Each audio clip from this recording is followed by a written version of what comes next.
So, we're getting a V for Vendetta TV series. That is going to be at HBO, so that'll be a good place for it. It'll have some money spent on it. I don't think this will go down very well. And I don't think this will go down very well, not because I don't like V for Vendetta. I think V for Vendetta is a fantastic movie. But when you look out across the Western world, the UK specifically, it is very bleak. Dystopian.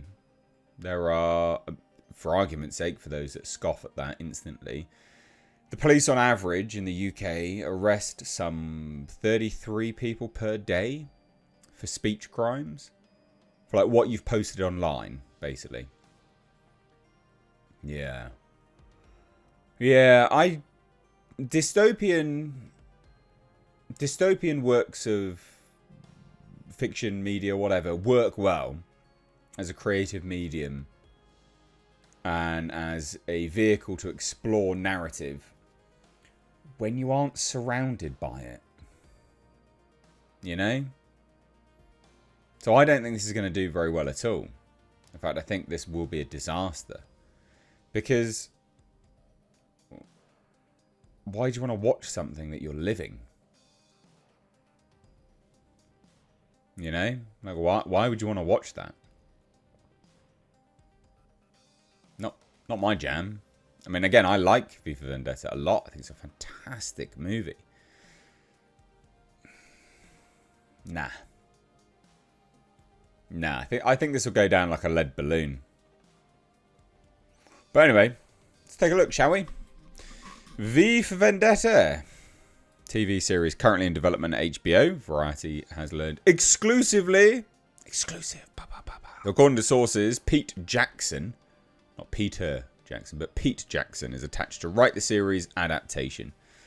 James Gunn and Peter Safran of DC Studios will executive produce, as will Ben Stevenson via Poison Pen and Leanne Klein of Wall to Wall Media, which is part of Warner Brothers Television Studios UK.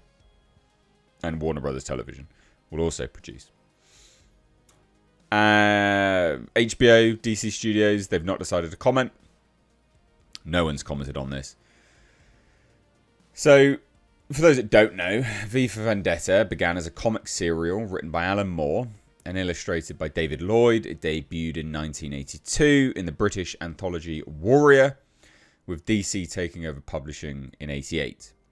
So the story is set in Britain in a dystopian, not too distant future, in which the country is controlled by the fascistic Norse Fire Party, an anarchist named V, known for his distinctive Guy Fawkes mask, seeks to topple the government with the help of Evie Hammond, a young woman V rescued from the country's secret police.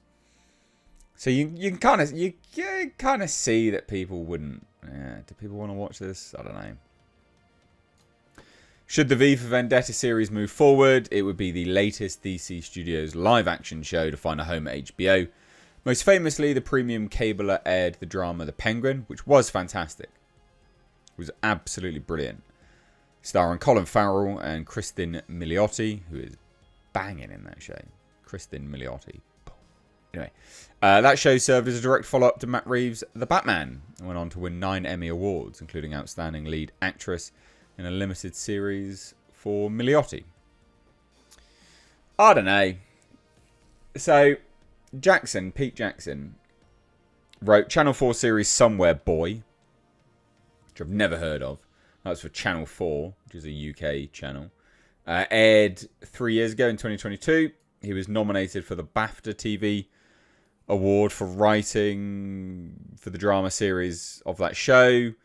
He also shared in its nomination for its best drama series. He's also the writer behind the upcoming Sky Atlantic series The Death of Bunny Monroe, starring Matt Smith, which is based on the book of the same name. That actually does look okay. Yeah.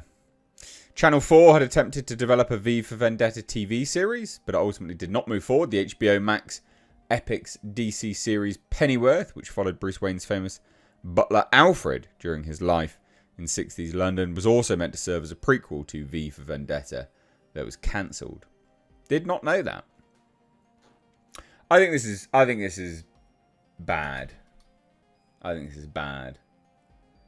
Like, I don't want to get too political, but this is expressly political in terms of why people will probably not want to watch it. I think people in America will probably want to watch it. I can't see, and that makes perfect sense. It's going to be aired on HBO anyway. But goddamn, like, the political state in the UK is pretty awful. Like, it is pretty awful. There was an illegal immigrant that was alleged to commit a sex crime, found guilty of said sex crime, actually, and then the courts sided with the government to say, no, the hotel that all you taxpayers pay for absolutely needs to be right next to people, and illegal immigrants' rights are more important than your rights. It was insane. It's absolutely insane.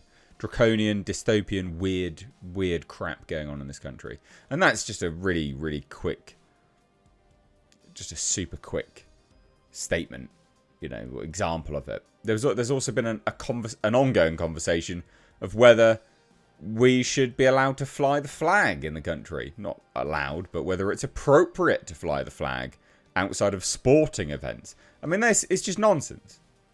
Right? Like, it's actual nonsense. Dystopian, weird nonsense that we're living in.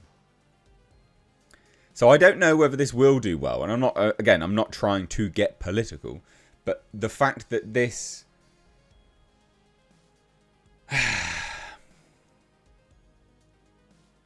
Dystopians do well when you're not living one.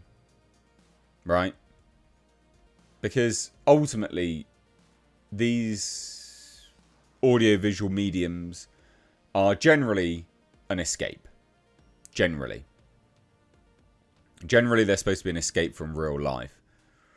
Although, I guess this could do well from a perspective of people put themselves in V's shoes and they play escapism that way via wanting to topple the government. And it's like some weird little fantasy that they have. I don't know. I just don't think this will do massively well.